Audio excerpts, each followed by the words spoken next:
Bonjour à tous.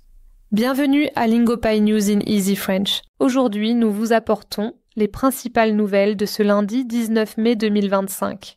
Tout d'abord, allons aux États-Unis. Samedi soir, le navire d'entraînement de la marine mexicaine, Cuauhtémoc, a perdu de la puissance et a dérivé vers le pont de Brooklyn, cassant des mâts.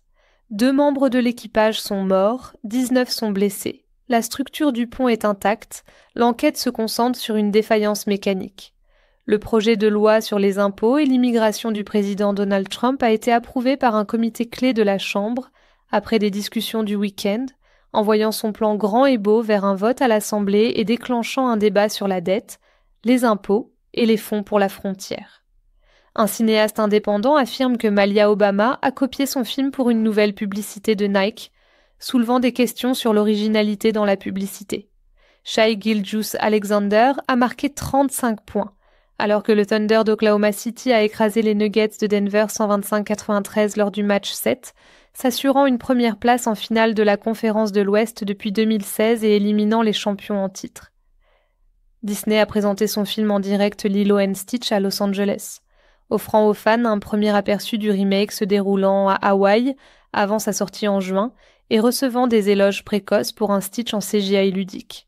Passons à l'Amérique latine. Le Brésil a confirmé sa première épidémie de grippe aviaire hautement pathogène dans le sud, ordonnant des abattages et augmentant les craintes que les interdictions d'exportation puissent s'élargir. Des jours de fortes pluies ont inondé des parties de la province de Buenos Aires, forçant plus de 7500 personnes à quitter leur domicile et endommageant des champs de soja, alors que des responsables ont averti que les niveaux des rivières pourraient continuer à augmenter. Maintenant, allons en Europe. Des responsables du Royaume-Uni et de l'Union européenne se réuniront à Londres pour leur premier sommet depuis le Brexit, visant à annoncer de nouveaux accords sur les droits de pêche et la coopération en matière de défense. En Pologne, le maire de Varsovie, Rafał Trzaskowski, a remporté le premier tour de l'élection présidentielle avec une légère avance, se préparant à un second tour. Enfin, nous nous tournons vers les nouvelles internationales.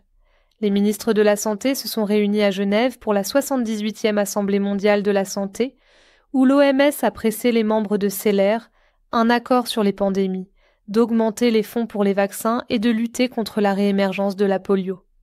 Au Kenya, des efforts sont en cours pour améliorer les lois de protection des enfants, notamment en ce qui concerne l'exploitation dans les secteurs miniers illégaux.